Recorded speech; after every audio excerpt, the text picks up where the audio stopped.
though the prettiest girl in my class, Phoebe Jones, bombed her college entrance exams, she claimed she had gotten into the prestigious Pemberton University and was just waiting for orientation day. She even guaranteed she could get the whole class in too. Everyone erupted in cheers, put her up on the class podium, and lined up to hand over their applications. Something did not sit right with me, so I asked a few questions. Her exclusive enrollment channel turned out to just be an AI chatbot called Babbel. Babbel had promised her it had reserved exclusive spots at Pemberton and guaranteed she would be registered by the start of the term. I tried to warn everyone that it was just an AI telling her what she wanted to hear, but my childhood friend was the first to jump to her defense. Marin, how could you think that about Phoebe? She's doing this for the whole class. What's your problem? My best friend added, Marin, AI is the way of the future. You can't just dismiss it because you don't get it. That was all it took to turn the whole class against me. They pushed me around until I tumbled down the stairs, cracked my head open, and died on the spot. When I opened my eyes, I was back at the moment Phoebe announced she had gotten into Pemberton. I could not save people who were hell-bent on their own destruction. So this time, I wished them nothing but the best. The splitting pain in the back of my skull still seemed to linger at every nerve ending. I snapped my eyes open and gasped for air. The classroom was drowning in cheers. Phoebe, that's insane. You barely passed your exams and still got into Pemberton? You're literally our savior. Only the prettiest girl in class could have such an exclusive insider connection like that. Please, please, please take me with you. I want to get into Pemberton too. I sat drenched in cold sweat, staring at the scene unfolding before me. Familiar, yet completely absurd. Phoebe Jones, a girl who could not even solve a quadratic equation on her best day, held up her brand new iPhone from the classroom podium with a look of smug triumph plastered across her face. On the screen was an AI chatbot interface. I had returned to the past, 2 hours before my death. Line up, everyone, one at a time. Phoebe basked in the adoration, her voice dripping with sweetness. I paid top dollar to unlock Babbel's premium tier. It already guaranteed me that all you have to do is send it your ID number, and it'll lock in an exclusive enrollment spot at Pemberton for you. A handful of students who actually had decent grades held onto a shred of sense and spoke up cautiously. Phoebe, is an AI really reliable? What if it doesn't go through? These are our real exams we're talking about. My childhood friend Gavin Holt jumped in like a guard dog let off its leash the moment someone dared question the girl he worshipped. What do you people know? It's literally called artificial intelligence. It's the way of the future. Phoebe's being generous enough to share something this valuable with all of you, yet you have the nerve to doubt her? Phoebe's eyes reddened with a wounded look, and she tapped her phone with a pout. Fine, if you don't believe me, I'll just ask Babbel myself. Babbel replied within seconds, a wall of text filling the screen. Phoebe hit the text-to-speech button, and a robotic female voice echoed through the silent classroom. Dear user, please rest assured, this system has gained full access to Pemberton University's internal admissions network. Should you fail to enroll as scheduled, our company will compensate you $5 million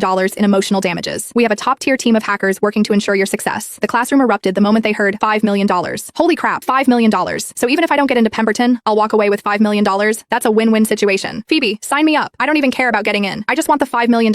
Exactly. Even if I don't get in, $5 million would have me set for life. Looking at the frenzy that had consumed my classmates, all I felt was the absurdity of it all. Babbel had merely generated a meaningless block of text, yet an entire class of high school seniors believed it wholeheartedly. When the excitement hit its peak, Gavin jumped onto the podium. Eager to show off in front of Phoebe, he shouted out a suggestion so reckless that it bordered on deranged. Listen up, since Phoebe's already used AI to lock in our spots at Pemberton, that official government application portal is completely useless to us now. So to prove we trust Phoebe and to celebrate the fact that our entire class is about to walk through Pemberton's gates,